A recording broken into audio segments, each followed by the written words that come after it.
Have you ever had an accident or a claim and debated not putting it on your aircraft insurance application? Do you know how this could affect you if later on that you had a loss, such as crashing your aircraft? Well, let's talk about it.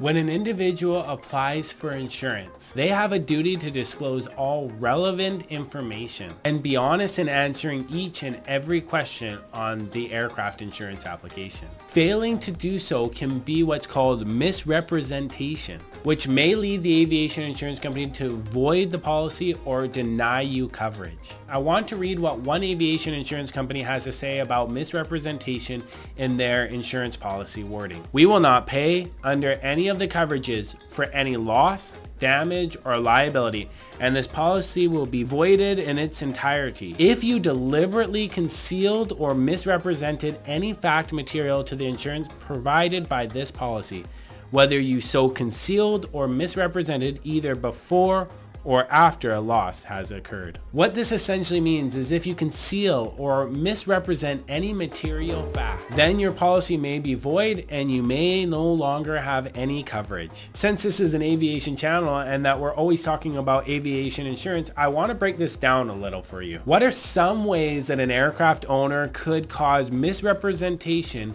when they're filling out their aircraft insurance application and applying for aviation insurance? To be honest, there are many ways, but here are some of the key ones that I have seen over the years. Number one, a client not saying that they had a claim on the aircraft as per the application wording. What I mean by this is if the application says, did you have a claim in the last 3 years or 5 years or ever? And if you deliberately didn't put down that you had a claim as per the application just to try and save some money, and then afterwards you had a loss, then most likely the insurance company would not cover it because you misrepresented the fact that you actually did have a claim in the past. If the aviation insurance company had known that you had this loss, they may have charged you a higher premium, different deductibles, or they may not have even quoted the risk at all. I also have seen in the past where aircraft owners have not put a claim on the application because they either felt that the claim wasn't their fault, maybe it was a windstorm or a hailstorm,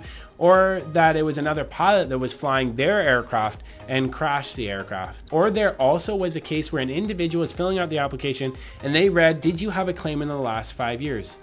Well, the individual actually had a claim in the last 4 years and 360 days.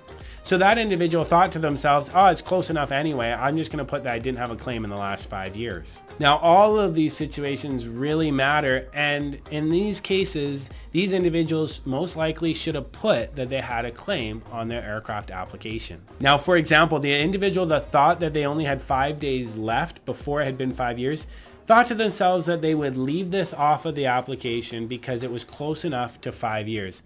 And then what happened is they went and shopped the application, and another aviation insurance company, the company that they were not with, decided to quote them a lot cheaper price. So this individual decided to move to this other insurance company. Then later on, the individual had another loss. Now in this case, it had only been 4 years and 360 days. So technically, this was a case of misrepresentation, because if that other insurance company had known that they had this loss within that 5 years, they most likely would not have quoted this risk.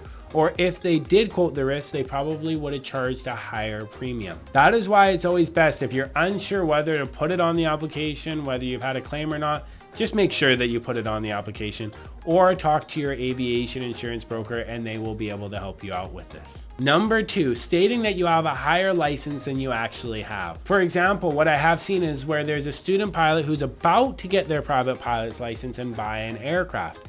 So when they apply for insurance, they just put on the application that they already have their private pilot's license. They do this because they think by the time that they actually get insurance and get the aircraft, they're already going to have their license. An individual may do this for a couple of things. They may have heard that student pilots cost a lot more money to insure, so they want to possibly try and save money by saying that they're already going to be a private pilot. There's definitely a danger when doing it this way. Some of the things that can happen are this. At the time for applying for insurance, you don't have your private pilot's license yet.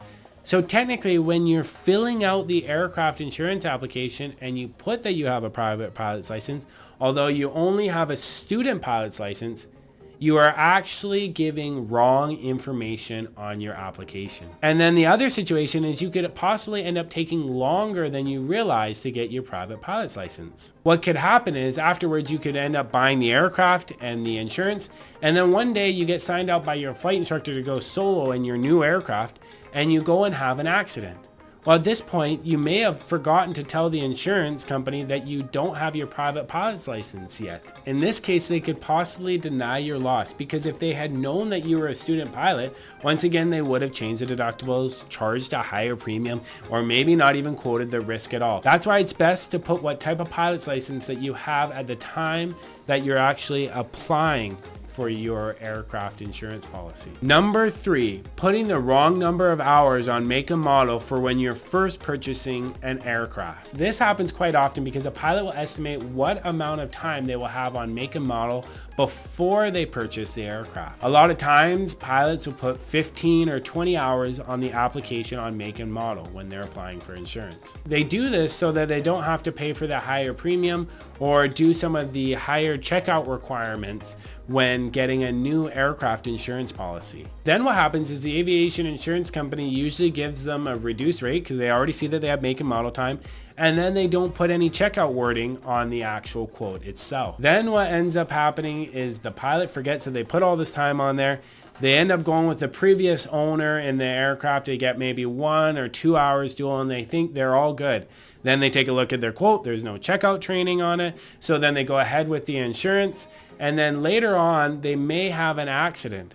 And if they do have an accident, most likely it will be denied because, once again, when they were applying for insurance, they misrepresented the fact that they did not actually have 15 or 20 hours of make and model time. The reason being is if the aviation insurance company had known that they really didn't have any make and model time, they would have not only, as like the other examples, charged a higher premium or deductibles, but they would have put a lot more training requirements on there to make sure that the pilot was safe.